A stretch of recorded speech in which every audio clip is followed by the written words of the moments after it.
10 хоногийн дараа нялх хүүхэд өнгөрчээ. Та бүхэнд одоо ярих гэж байгаа хэрэг бол маш харамсалтай байж боломгүй. Жигшүүртэй хэрэг юм. Нэг ч хүүхэд ийм хувь тавилантай учрах ёсгүй билээ.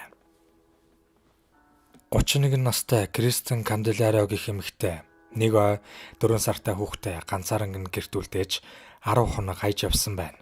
Эмэгтэй энэ хугацаанд амралтаар явж өөр муж улсууд руу аялсан байв. Тэр дунд нь Детройт болон Пуэрто Рико гэх газрууд байсан. Жэйлэн хэмээх бяцхан охин хэдэн өдрийн дараа гэртээ тарчилж нас барсаа олджээ. Канделарио одоо өршөөлт хамрагдах боломжгүйгээр бүх насаараа хоригдох ял авах төлөвтэй байна. Шүүх танхимд түүнийг Пуэрто Рикод зугаалж явхад шөнийн 1 цаг үед хүүхэд ойлгохыг та нар одоо сонсох болно гэж хэлээд бичлэгийг шүүх танхимд үзүүлсэн байна. 2023 оны 6 дугаар сарын 4-нд Канделариогийн машинд үлдсэн баримтаас харахад Охайо мужаас гарах үед аль хэдийн хүүхдийг 2 хоног ганцаараа үлдээсэн байв.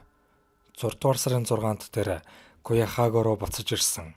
Мөрдөн байцаалтын үеэр үзүүлсэн бичлэг дээр Канделарио гэртээ өглөөний 7 цаг 36 минутанд ирсэн ч хэдэн цагийн дараа хувцас олчихсон буцаж машиндаа сууж байна харагдана.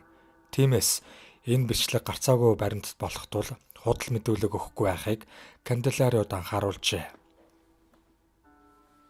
Тухайн өдрийн үдээс хойш 5 цаг үед Канделарио чемодантай хувцас аваад машиндаа суун хөдөлжээ. Канделарио 6 дугаар сарын 8-ны өглөө Детройтоос Пуэрто Рико руу онгоцоор ниссэн байна. Шүүхтэр түүний эсрэг ийхүү өгүүлжээ. Канделарио өөрийн охины аюулгүй байдал, эрүүл мэндээс илүү Пуэрто Рико руу найз залуутайгаа аялахыг илүүд үзсэн.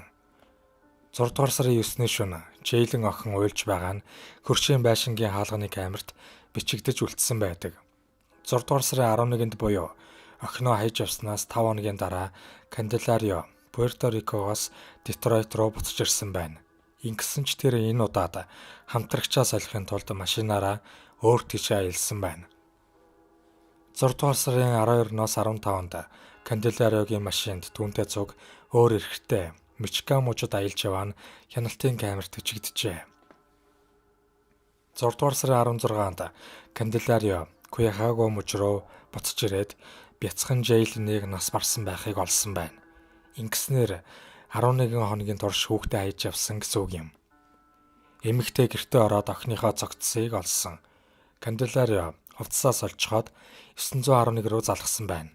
Утсан дээрх бичлэг дээр "Миний охин өгчглээ, бурхан минь, охин минь өгчглээ, надад туслаач. Охин хөдлөхгүй хувхай цайчихсан байна" гэж хашгирч буйн сонсогдно. Задлан шинжилгээний дүгнэлтээр охины нүд хөнх хийж царай нь хурдан хугацаанд турсан шинжтэй арьсан дээр дарж үзэхэд их хэмжээний шингэний дутагдалд орсон. Хуруу, хумс, хөлн дээр нь ямар нэгэн материалын үлдэгдэлтэй. Тэр нь охины уруул ам шүдэнд бас байсан. Охины үхлийн шалтгаан бол өлсгөлөн их хэмжээний шингэн дутагдлаас болсон гэж ерөнхий дүгнэлт гарчээ. Шинжээч эцэст нь хоолой зангируулан охинд болсон хэрэг бол санаатай алга бөгөөд бяцхан охины амссан зовлон шаналл хэдхэн цаг өдөр байсангүй. Харин дор хаяж 7 хоног үргэлжилсэн байна. Охинд тохиолдсон ганцаардал, өлсгөлөн шаналл, цангалтыг бид бүхэн хизээч бүрэн дүүрэн ойлгож ухаарахгүй бизээ хэмээн мэдэгджээ. Канделарио охины мэдүүлэгтээ Жэйлэн өнгөрсөн 7 хоногт нэг болон 2 дахад 2 удаа бөөлдсөн. Түүнд би им өгч зүгээр болохыг оролдсон гэжээ. Мөрдөн байцаагч. Тэгвэл 3 дахь дөрөвдөгд би энэ ямар байсан бэ гэв. Канделарио охин хоол идэхгүй байсан. Тэр хоол идэхийг хүсэхгүй байсан л да. 2 хоногийн өмнө бөөлдсөн болохоор тэгсэн байх. Өнөө өглөө би сэрээд охинч бас сэрээд түүний хартал царай нь хувхай цаачихсан, нүд нь хөнгөйчихсэн байв гэж мэдүүлжээ.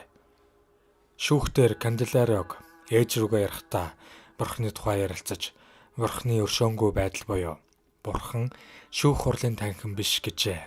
Үргэлжлүүлэн хүү алсан хүмүүс чөлөөтэй явж байдаг. Харин минийх бол ганц удаагийн санамсаргүй осол. Санаатаа алсан хэрэг биш.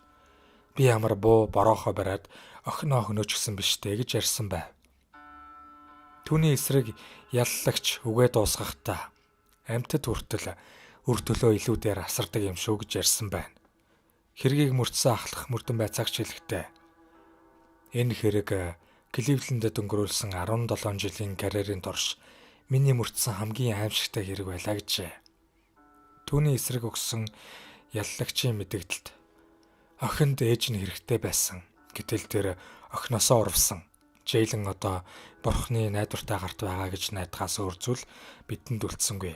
Ээжээсээ аваагүй хайр инрэл халуун дулааныг бурхнаас авч буй үзээ. Жэйлнийг бид бүхэн хизээч мартахгүй гэсэн байна. Ерөнхий шүүгч хамгийн сүүлд шийдвэрээ гаргахаас өмнө